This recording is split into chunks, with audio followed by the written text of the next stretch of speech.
لا حول ولا قوة إلا بالله العلي العظيم. أعوذ بالله من الشيطان الرجيم. بسم الله الرحمن الرحيم. الحمد لله الذي هدانا لهذا وما كنا لنهتدي لولا أن هدانا الله لقد جاءت رسل ربنا بالحق. الصلاة والسلام على وعلى سيد أسلم ما في الوجود بسر الله كل موجود ونقطة ذات الوجود صاحب اللواء الحمد والمقام المحمود ومولى مولى الثقلين إمام القبلتين كعبة وحسين جد صدر حسين اللهم صل على محمد وآل محمد. الطاهرين المعصومين المسلمين أما بعد فقال الله تبارك وتعالى في القرآن الكريم. بسم الله الرحمن الرحيم. كل من عليها فان ويبقى وجه ربك ذو الجلال والإكرام. صلوات بلند آواز اس کے اپنے گفتگو کا آغاز کروں تماسے کے سورہ حمد اور تین مرتبہ سورہ اخلاص کا فرما کر مرحوم سید حسن امام بنائے مرحوم سید مہدی حسین اور مرحوم سید مہدی حسین بنے سید شاہد حسین صاحب کے بارک صاحب.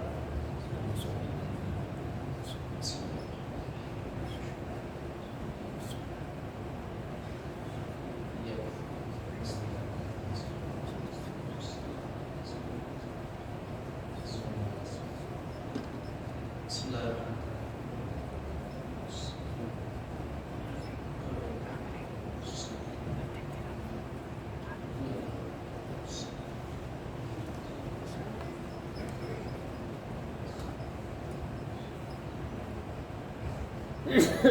صلوات محمد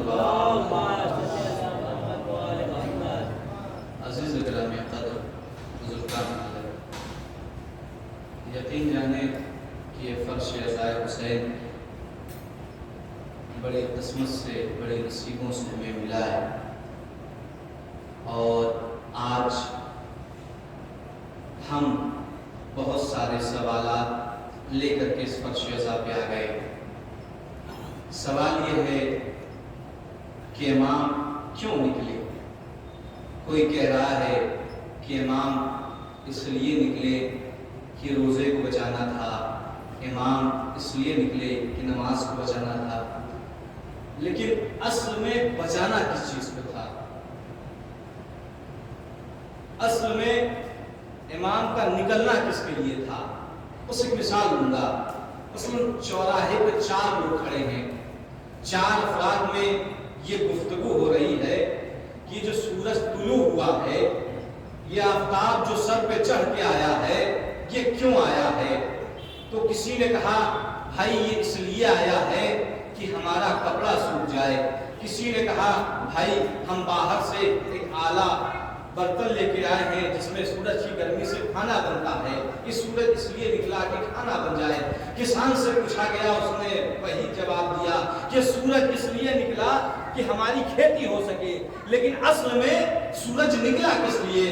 جب 3 لوگوں نے اپنے اپنے خیالات پیش کر چکے تو چوتھے کے پاس گئے، کہا تم یہ بتاؤ کہ سورج کس لیے نکلا؟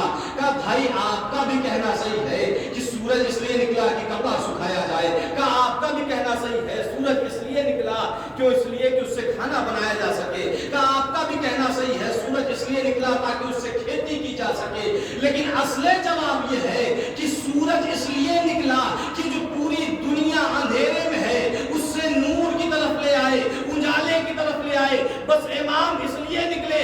امام کا نکلنا کس لیے تھا؟ امام نکلے تھے الوہیت کے تحفظ کے لیے. صدقے میں نماز بچ گئی، صدقے میں روزہ بچ گیا، صدقے میں حج بچ گیا، صدقے میں خمس و زکات بچ گیا. بس یہ کہنا ہے کہ امام ہماری بقا کے لیے نکلے تھے. صلوات محمد.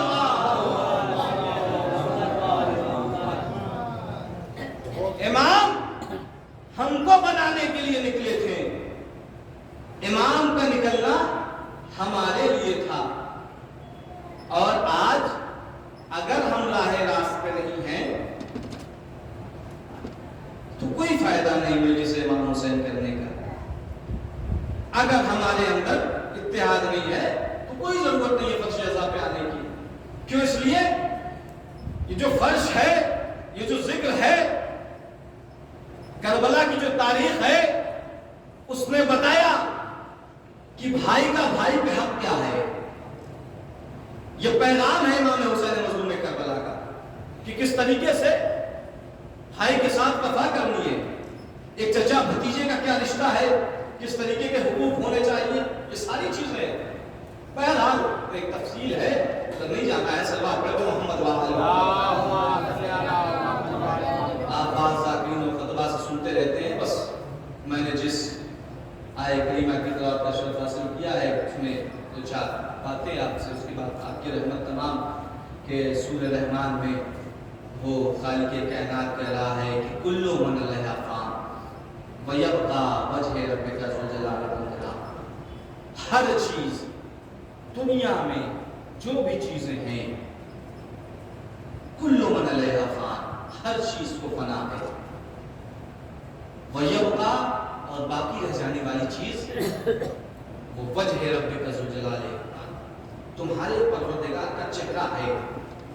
تو کیا اچھا ہوگا کہ ہم باقی رہ جانے والی چیز کی طرف ان چیزوں سے اپنے آپ کو دور کر لیں جن کو مٹ جانا ہے, جن کو فنا ہو جانا ہے.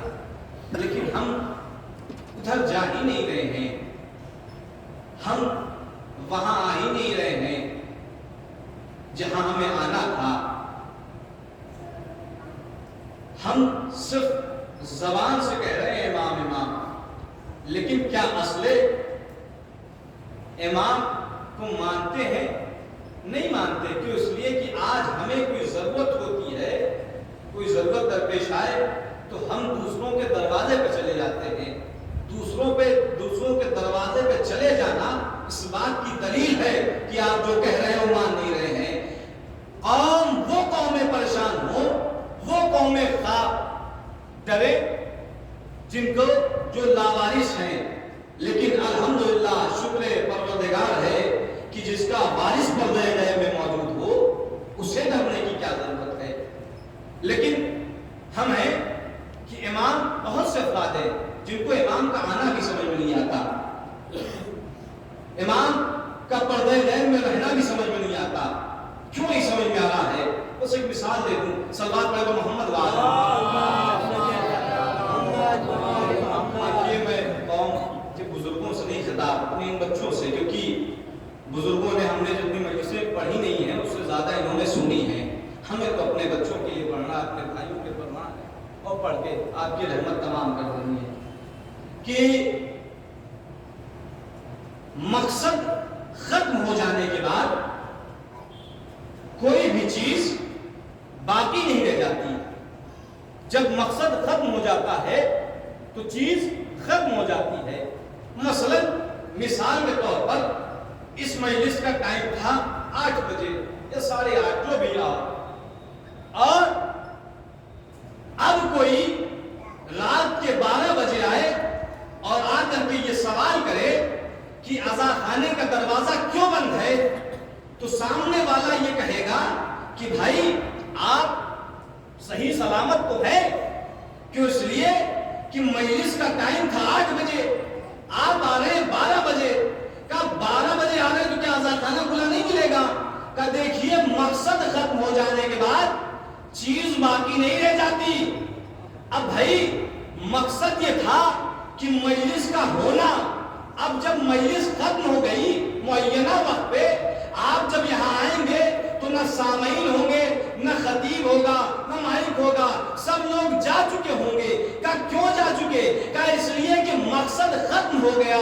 مقصد ختم ہو جانے کے بعد چیز باقی نہیں رہتی. جب مقصد ختم ہو جاتا ہے تو چیز ختم ہو جاتی ہے. میرے پروردگار تو یہ کہہ رہا تھا کہ تیرا مقصد یہ ہے, تو نے چاند کو اس لیے پیدا کیا محمد کے صدقے میں, تو نے آسمان کا شمیانہ لگایا محمد کے صدقے میں, زمین کا فرش محمد کے صدقے میں. جب ہر چیز محمد کے صدقے میں تھی تو جب محمد اس دنیا سے چلے گئے تو یہ زمین ہوتی, نہ یہ آسمان ہوتا, نہ یہ چاند, نہ سورج, کچھ نہیں ہوتا. لیکن خالق کائنات آواز دے گا, نادان تو نہیں جانتا یہ چاند اور سورج کا وقت پہ نکلنا ڈوبنا یہ بتا رہا ہے کہ میرا ایک محمد آیا ہے, آخری پردے غیب میں ہے. صلوات پر محمد.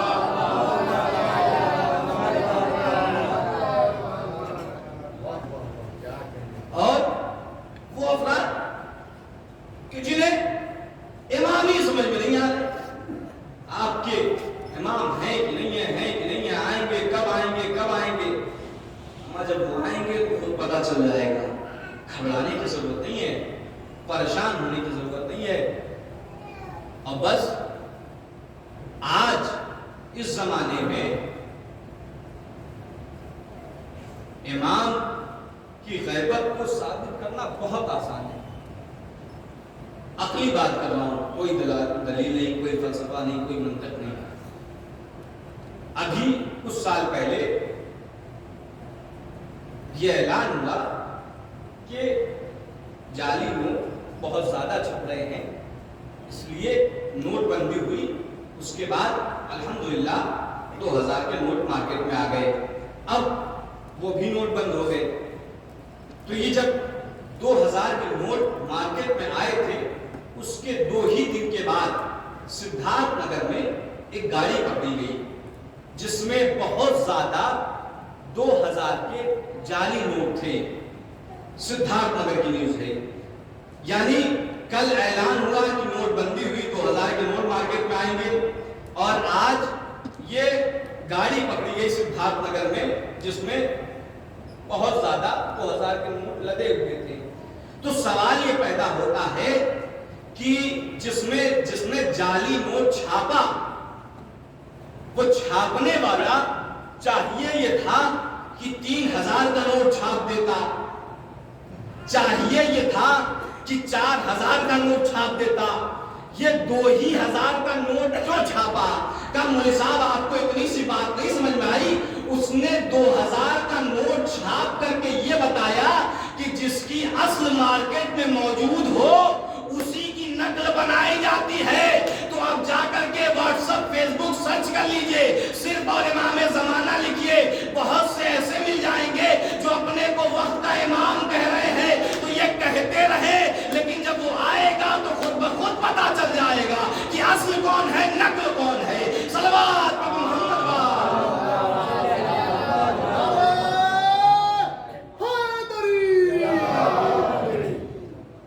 بس ہمیں سمجھنے کی ضرورت ہے.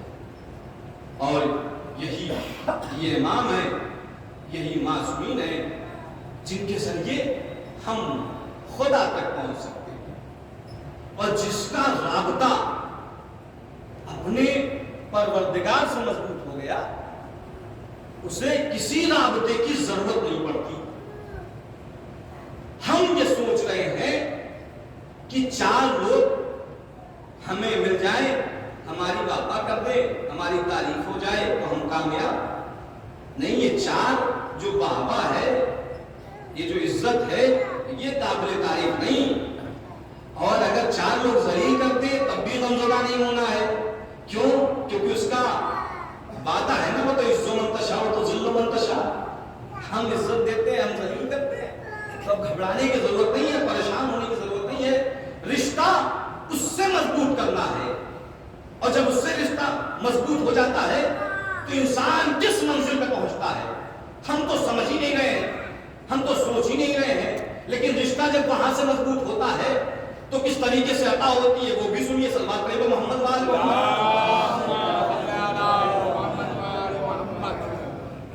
3 دوست تھے, اچھی خاصی زندگی چل رہی تھی.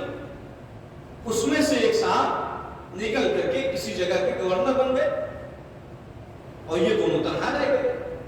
اور جب وہ فلاں جگہ کا گورنر بنا تو ان دونوں نے آپس میں یہ مشورہ کیا کہ بھائی وہ ہمارا دوست ہے, ہماری امداد کر سکتا ہے, ہماری مدد کر سکتا ہے, ہمیں اس کے پاس چلنا چاہیے اور مدد مانگنی چاہیے. کہاں بھائی, ہاں چلیے چلا جائے. یہ دونوں نکلے اپنے دوست سے مدد مانگنے کے لیے. دوران سفر یہ جو دوسرا دوست تھا اس کے ذہن میں ایک بات آئی, کہا بھائی معذرت یہیں سے, سفر وقت یہیں تک تھا, اب گھر, اب آپ یہاں سے تنہا جائیے. کہا کیوں؟ کہا ابھی تک تو تم کہہ رہے تھے کہ ہم ساتھ چلیں گے, اب یہاں سے ہمیں تنہا چھوڑ رہے ہو. کہا نہیں, آپ اکیلے جائیے, ہم نہیں جائیں گے. کہا کیوں؟ کہا میں یہ سوچ رہا ہوں کہ جو خدا کل تک جو کچھ نہیں تھا آج اسے وقت کا گورنر بنا دیا, جو خدا اسے گورنر بنا سکتا ہے کیا وہ ہمارے رزق میں اضافہ نہیں کر سکتا؟ اللہ اکبر. اب یہیں سے واپس پلٹے. وہ دوسرا تھا, ابھی بھی بات سن کر کے جیسے ہوتا ہے نا کہ ہم مجلسوں میں ہیں, ساری چیزیں ساری سنتے ہیں, لیکن بس سننے کے بعد بس معاملہ ختم. ویسے ہی سنا تو لیکن ایمان تازہ نہیں ہوا, پھر بھی چلا دوست سے ملاقات کے لیے. اب وہاں جب پہنچا تو اس نے پوچھا کہ بھائی تم دونوں ساتھ میں آ رہے تھے لیکن یہ تم اکیلے کیوں پہنچے؟ وہ کہا گیا, کب وہ واپس چلے گئے, کب کیوں چلے گئے, کب پتہ نہیں کیا ہوا دوران سفر. وہ کہنے لگے کہ جو خدا جو ہے وہ تمہیں وقت کا گورنر بنا سکتا ہے, وہ ان کے رزق میں اضافہ نہیں کر سکتا. اب اس نے جیسے ہی سنا کہا جو میرا دوست ملنے کے لیے آیا ہے اسے 7,000 دینار دیے جائیں, اور جو میرا دوست دوران سفر کے درمیان سے واپس چلا گیا ہے اس کی خدمت میں 14,000 دینار پیش کیے جائیں. یعنی کہ جو آئے ہیں ملنے کے لیے اتنے دور دراز کا سفر کر کے انہیں 7,000, یہ جو واپس چلا گیا ہے اسے 14,000. کیوں 14,000 اور کیوں یہ 7,000 ملا؟ پتہ یہ چلا کہ اسے اللہ پہ یقین ہو گیا تھا, اللہ پہ بھروسہ ہو گیا تھا کہ اللہ ہمیں عطا کر سکتا ہے, اللہ ہمیں نواز سکتا ہے. تو یقین جانے کہ جب اللہ پہ یقین و بھروسہ ہو جائے تو انسان اپنے چھوٹے موٹے کاروبار میں بھی لگا رہے تو اللہ اس کے رزق میں اضافہ کر دیتا ہے. صلوات ضرورت نہیں ہے کسی کو منزل عروج کی طرف جاتا ہوا دیکھ کر کے پریشان ہونے کے اور گھبرانے کی ضرورت نہیں ہے. کیوں؟ کیونکہ وہ اللہ ہے, وہ خدا ہے جس نے آج اسے نوازا ہے وہ کل ہمیں بھی دے سکتا ہے. کہ اس کے یہاں کسی چیز کی قید و بند نہیں ہے. یہ تو ہم ہیں جو جسے دیتے ہیں اسے زمانے بھر میں ذلیل کرتے ہیں, لیکن وہ جب عطا کرتا ہے تو خاموشی کے ساتھ عطا کرتا ہے, اور اس کے دینے میں کسی کو خبر بھی نہیں ہوتی ہے, کسی کو پتہ بھی نہیں چلتا ہے. یقین جانے صرف مصلی عبادت پر آ کے زیادہ نہیں, صرف 2 رکعت نماز پڑھ کے صدق دل سے اگر اللہ کی بارگاہ میں اپنی پریشانیاں پیش کی جائیں تو ہماری دعاؤں کو مستجاب کرے گا. اور یقیناً تاریخ میں ایسے افراد ہیں جنہیں اللہ پہ یقین ہے, جنہیں اللہ پہ بھروسہ ہے, اور ایسا بھروسہ ہے کہ زمانہ ان کی مدد کرنے کے بعد ان کی طرف متوجہ بھی ہوتا ہے تو کہتے نہیں ہمارا اللہ ہے, وہ ہمیں سنبھال لے گا, وہ ہمیں بچا لے گا. اور اللہ بچاتا ہے تو کیسے بچاتا ہے ذرا یہ بھی سنیے. صلوات پڑھیں تو محمد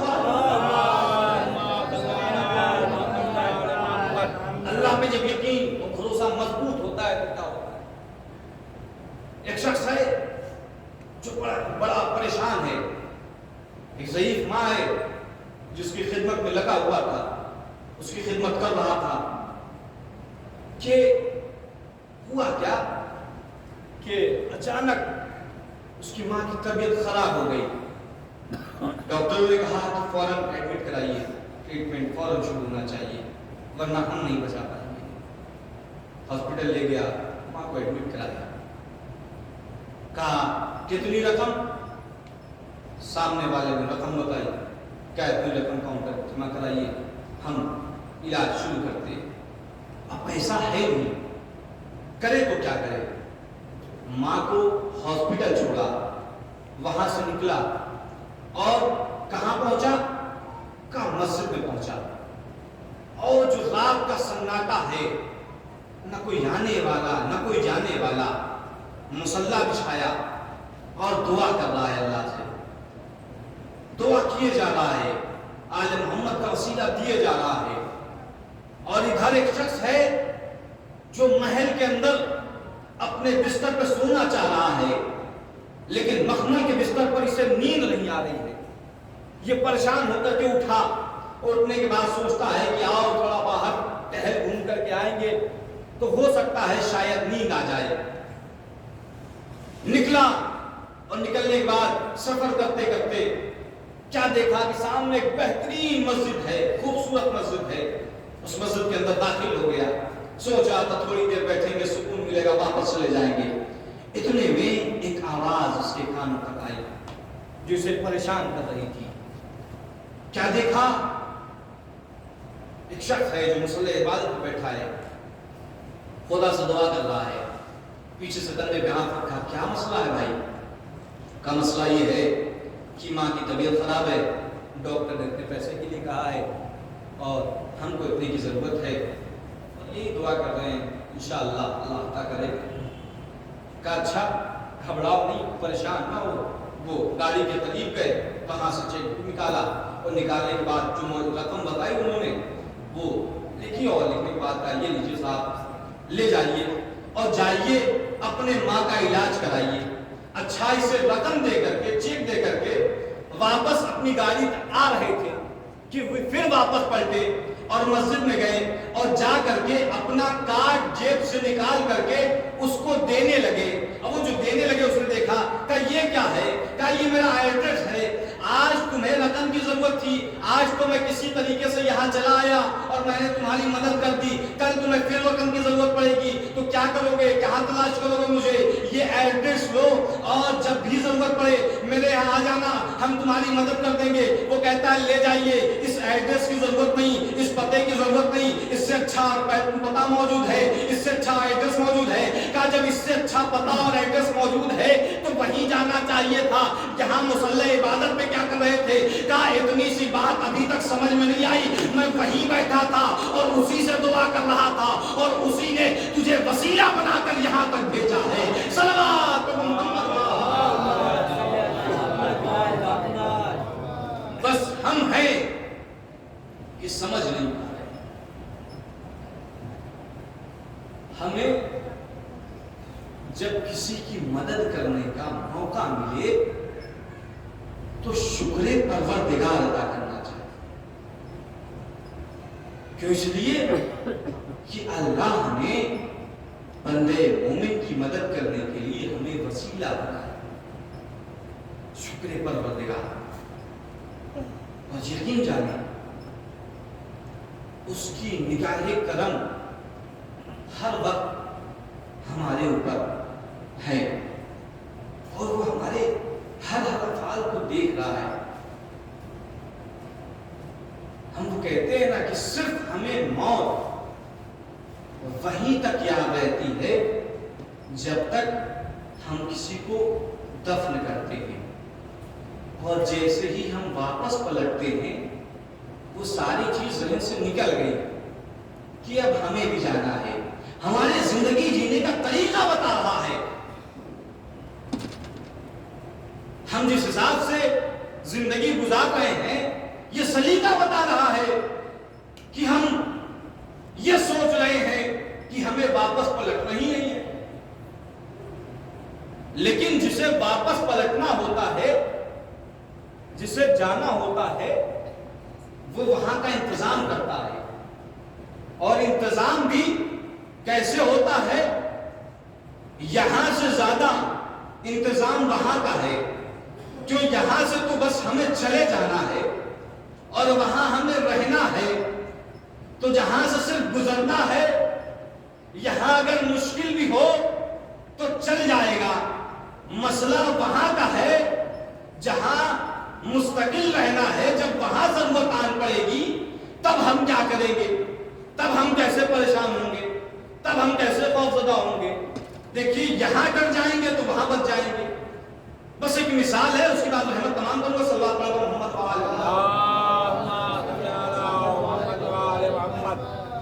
بس یہ مثال سمجھ لیجئے کہ ہمیں کیسے اپنے آپ کو آمادہ کرنا ہے اپنے مالک حقیقی کی بارگاہ میں پہنچنے کے لیے.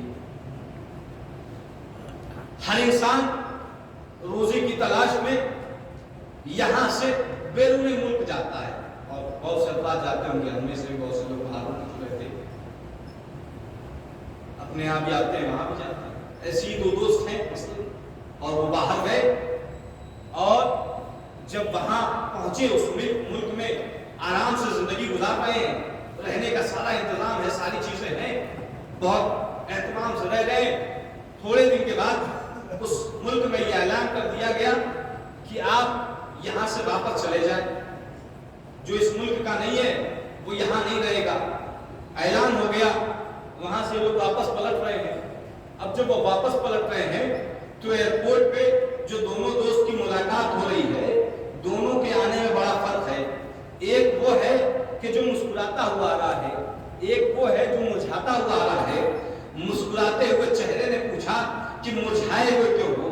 کہا مرجھائے ہوئے ہم تو چھوڑو, جو تکلیف ہے, جو مصیبت ہے وہ ہم جھیل رہے ہیں, اپنے خوشی کا سبب بتاؤ, اتنا کھلے ہوئے کیوں ہو؟ کہا تم بتاؤ کس پریشانی میں ہو؟ کہا کیا بتائیں بھائی, زندگی یہاں آرام سے گزر رہی تھی, سارا پیسہ یہی خرچ کر رہے تھے, زمین بھی خریدی تھی, مکان بھی بنوایا تھا, اطمینان سے زندگی گزر رہی تھی, کوئی خطرہ نہیں تھا, کوئی خوف نہیں تھا, کوئی ڈر نہیں تھا.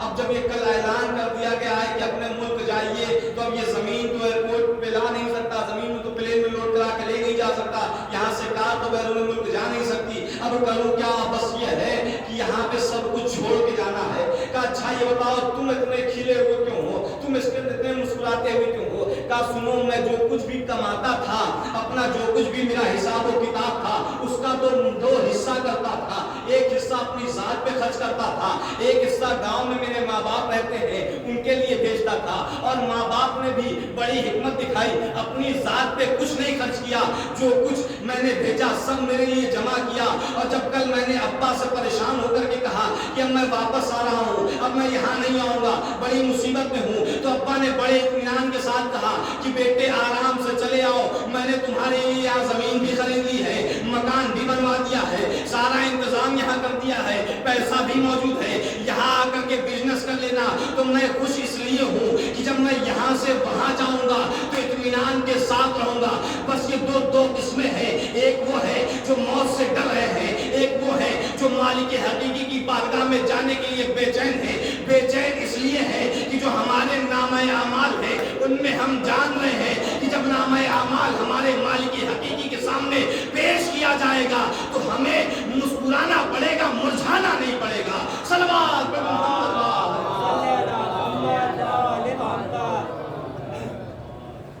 بس ساری چیزیں اللہ کی.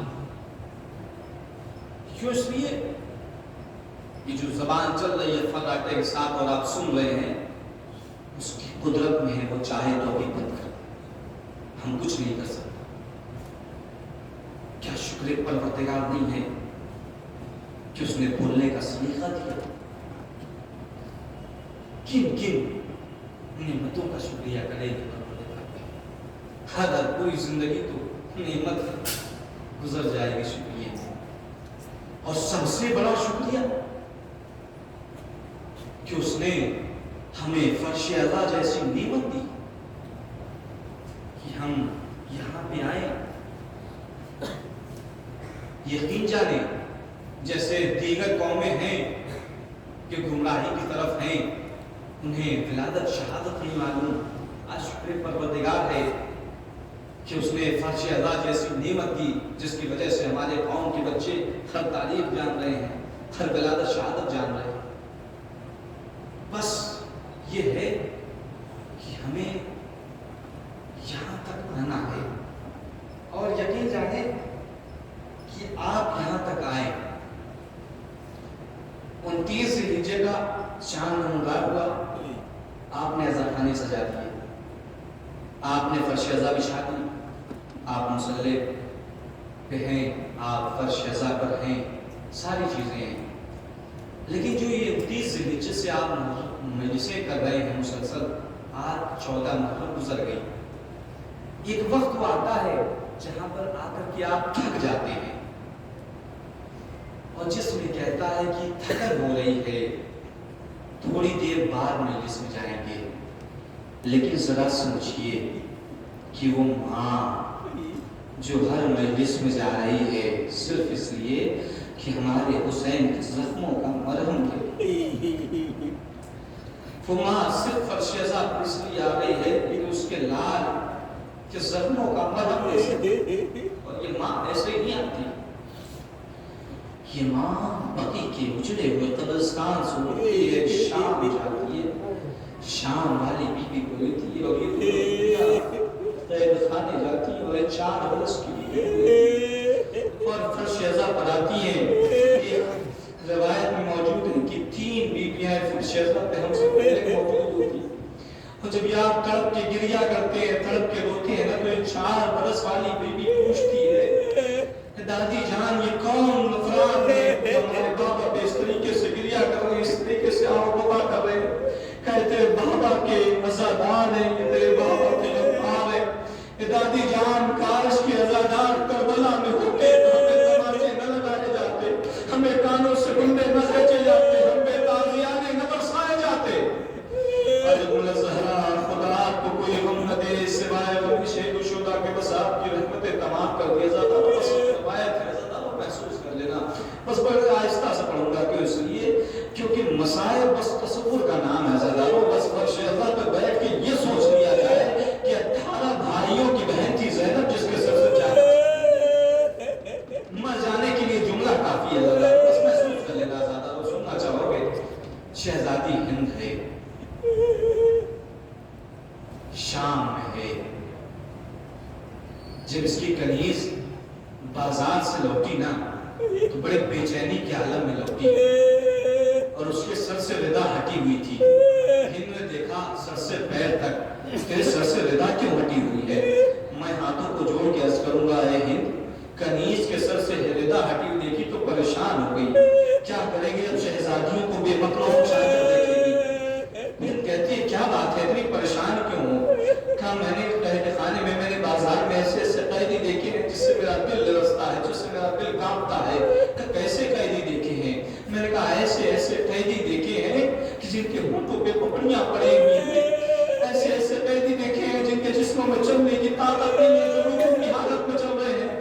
کہا اچھا میں ان قیدیوں سے ملنے جاؤں گی، میں ان قیدیوں کو دیکھنے جاؤں گی. ادھر اعلان کر دیا گیا کہ شہزادی ہند آ رہی ہے. ادھر شہزادیاں بیٹھی تھیں، بیویاں بیٹھی تھیں اور سامنے لا کر کے کرسی رکھی گئی. کرسی پہ آ کر کے کہا گیا جیسے ہند آنے والی تھی نا، ایک اعلان ہوا بادب ہو جاؤ، بااحترام ہو جاؤ، ہند آ رہی ہے. قرآن کی آیتوں سے کہا جا رہا ہے کہ بادب اور بااحترام ہو جاؤ. ہند آ کر کے کرسی پہ بیٹھی. ہند جیسے کرسی پہ بیٹھی نا، ایک مرتبہ ہند شہزادی زینب کی طرف مخاطب ہو کے کہتی ہے کہ تم لوگ کہاں کی رہنے والی ہو؟ جیسے یہ جو پوچھا نا تو شہزادی نے تڑپ کے کہا کہ ہم لوگ مدینے کی رہنے والی تھی.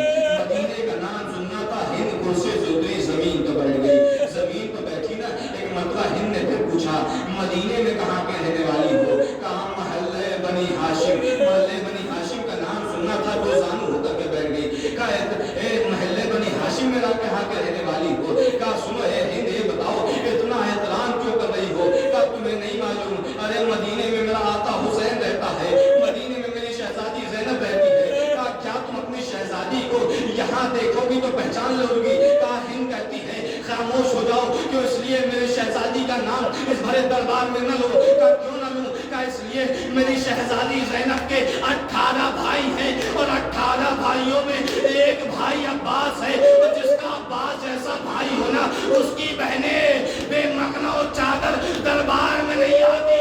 ارے ہند تڑپ کے کہ ہند نے جیسے ہی جملہ کہا نا، شہزادی نے کہا ارے میں تمہاری شہزادی زینب. کہا میں ایسے نہ مانوں گی، میں ایسے تسلیم نہ کروں گی، کیونکہ تم بے مکنا و چادر ہو اور میری شہزادی زینب بے مکنا و چادر اس نجس دربار میں نہیں آ سکتی. اے ہند مانے گی کیسے؟ کہا اس لیے میں شہزادی سے قرآن پڑھنے جایا کرتی تھی، جیسے ہی میری شہزادی آتی تھی قرآن بلند ہو جاتا تھا. ارے قرآن ناطق کے سامنے قرآن صامت منگایا گیا، جیسے قرآن صامت آیا قرآن بلند ہوا. ہند نے تڑپ کے کہا اے شہزادی یہ کیا ہو گیا؟ میرا آقا حسین کہاں ہے؟ میرا آقا ابوالفضل عباس کہاں ہے؟ اے ہند ہم بے مصیبتوں کے پہاڑ گزر گئے. وہ نوکے نیزہ پر جو سر تلاوت کر رہا ہے وہ تیرے مظلوم آقا حسین کا سر ہے، اور حسین عباس کے بازو دریا پہ قلم کیے گئے. ہمیں اسیر کیا گیا، ہم بے مقام